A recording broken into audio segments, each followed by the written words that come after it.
మన ఎమ్మెల్యే గారు నిన్న కూడా చెప్పినాడు, ఒక్కడెక్కడైనా భూమి తీసుకున్నట్టు కానీ ఒక్క రూపాయిన నాణ్యాన్ని తీసుకున్నట్టు కానీ చూపిస్తే దేనికైనా సిద్ధమయ్యాడు. సిగ్గు లజ్జ లేకుండా అబద్ధాలు ఆడుతాడు. తల్లి తండ్రి మీద నువ్వు కూడా చెప్తాడు. నువ్వు చేయలేదా? చేయండి. నీకు 1000 కోట్లు ఆస్తి వచ్చింది. నువ్వే చెప్పినా 150 కోట్లు తీసుకొని ఎవరికన్నా వేరేవన్నా తీసుకోమని చెప్పి ఇచ్చి,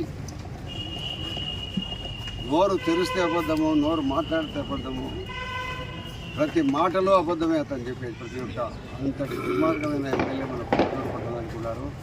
ఇటువంటి జగన్మోహన్ రెడ్డి దోపిడీ చేసి రాష్ట్ర ప్రభుత్వాన్ని దోపిడీ చేసి లూటీ కొట్టి అప్పుల పాలు చేసిన జగన్మోహన్ రెడ్డి మనకు అవసరమా? ఇటువంటి దుర్మార్గమైన రాజమౌళి ప్రసాద్ రెడ్డి మనకు ఎమ్మెల్యే అవసరమని ప్రజలు ఆలోచించాల్సిన సమయం ఆసన్నమైంది. ఎన్నికలు 17వ తేదీన జరుగుతాయి.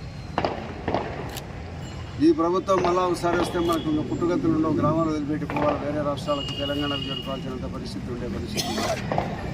కాబట్టి ప్రజలందరూ ఆలోచించండి. సమయం దండిగా ఉంది. ఇంకా 50 రోజులు దగ్గర ఎన్నికలకు సమయం ఉంది. 45 రోజుల సమయం. ఈ సమయంలో అంతా ఆలోచించి ఎవరికి ఓటు వేయాలా, ఎవరికి ఓటు వేస్తే మనకు రక్షణ ఉంటుంది, మాన ప్రాణాలకు ఎటువంటి ఇబ్బంది ఉండదు అనే పరిస్థితుల్లో ఎవరికి